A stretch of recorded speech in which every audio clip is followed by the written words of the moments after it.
Неге сізден де басқа адамдар әлі мына сториске жете алмай жатқан жандар жетерлік? Жетерлік деймін әлі жете алмай жатқандар жандар. Түсіп тұрасыз ба? Саддәулет қой бірінші. Саддәулет түсіп тұрасыз ба? Саддәулет, неге бүгін костюм шалбарыңызды киіп? Кеше Бірінші тапсырма келді нақтан. Қазір шалбармен жүретін еді.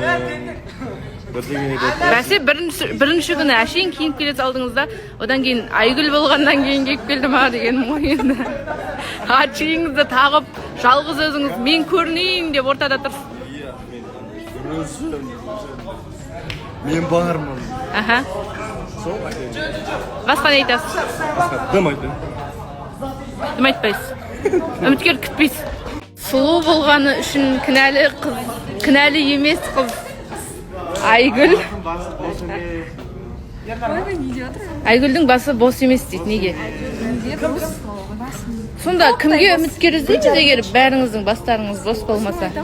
Басым бос, мен өзім үшін жауап бере аламын. Жауап бергендерге мән бермей-ақ қойып, статистиканы өзім үшін жауап бере аламын. Басым бос. Айтам, келдекер көзі қызылда деп. Сандалетке қызылда киіп. Иә. Не дейді? Сатты жолда жігіттердің көзі маған еді. Өтірік айтып отырады. Өтірік айтып отырмын. Кімге сенейік? Сізге сенейік па? Өтірік айтып отырады. Сосын жалпы Еркешпен сіздің байланысыңыз жоқ, ә? Жоқ. Сіз ғашық емессіз. Қызға секіріп, кішкене қыз отказ алып қаламау деп қорқатын жігіттер керек. Амина құтты болсын. Не болды? Микрофон аш. Венера ханым ютубқа кетейін деп жатыр. Али деді ғой бірден. Али ютубқа деп айттым.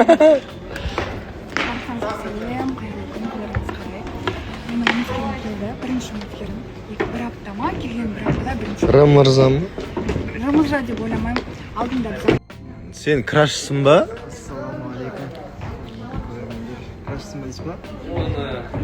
Бәрі жазып жатыр. Бұл жерде ешкім краш емес, бұл жерде Сардар ғана краш деп. Рахмет. Қолдаулар үшін. Может, краш көп қой жерде. Жиі сөйлеп отыр сол кезде, барлығы сені байқайды, үміткер келеді. Сардар краш па? Бота сәлем жолдады, не? Бота ертең кел. Кім ел? Айдана сөйлемей қалдың. Я бағана эфирде дейін бірдеңе болып қалған ғой. Кім ренжітті? Ешкім ренжіткен жоқ. Жылағың кеп тұр. Жылап алдым, иә. Бірінші әріпін айтшы. Айтпаймын. Сәлет соңғы әріпі.